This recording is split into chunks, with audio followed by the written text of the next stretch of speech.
देश के केंद्रीय बैंक यानी भारतीय रिजर्व बैंक ने आज देश के आम आदमी को एक बड़ा झटका दिया है। आरबीआई ने आज एक बार फिर से रेपो रेट को 0.5% बढ़ाने का ऐलान किया है। रिजर्व बैंक के गवर्नर शक्तिकांत दास ने इस दौरान ग्लोबल महंगाई पर भी चिंता व्यक्त की है। आरबीआई के इस फैसले के बाद से अब रेपो रेट 4.90% से बढ़कर 5.40% पर आ गया है, जो कि एक बड़ी खबर है। भारतीय रिजर्व बैंक की मौद्रिक नीति समिति की 3 दिन की बैठक में किए गए निर्णयों की जानकारी देते हुए आरबीआई गवर्नर शक्तिकांत दास ने कहा कि एमपीसी ने आम सहमति से रेपो रेट को 0.5% बढ़ाकर 5.4% करने का निर्णय लिया है।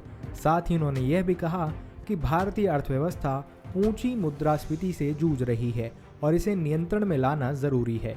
रिजर्व बैंक के गवर्नर ने आगे यह भी कहा कि मौद्रिक नीति समिति ने मुद्रास्फीति को काबू करने के लिए नरम नीतिगत रुख को वापस लाने पर ध्यान देने का भी फैसला किया है।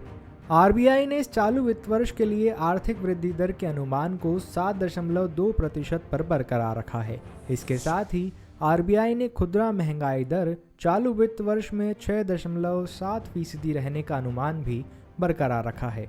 बता दें कि ऐसा पहले से ही माना जा रहा था कि भारतीय रिजर्व बैंक रेपो रेट में 0.25 से 0.35% की बढ़ोतरी कर सकता है और महंगाई दर लगातार कई महीनों से आरबीआई के तय लक्ष्य से ऊपर ही बनी हुई है और इस पर काबू पाने के लिए बैंक रेट में बढ़त संभव मानी जा रही थी।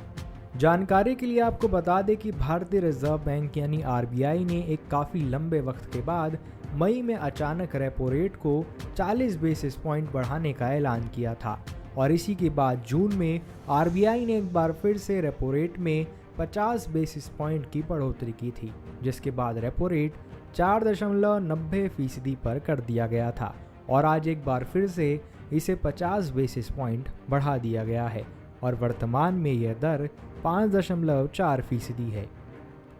इसी तरह की तमाम बड़ी खबरों से जुड़े रहने के लिए बने रहिए पंजाबकेसरी.com के साथ।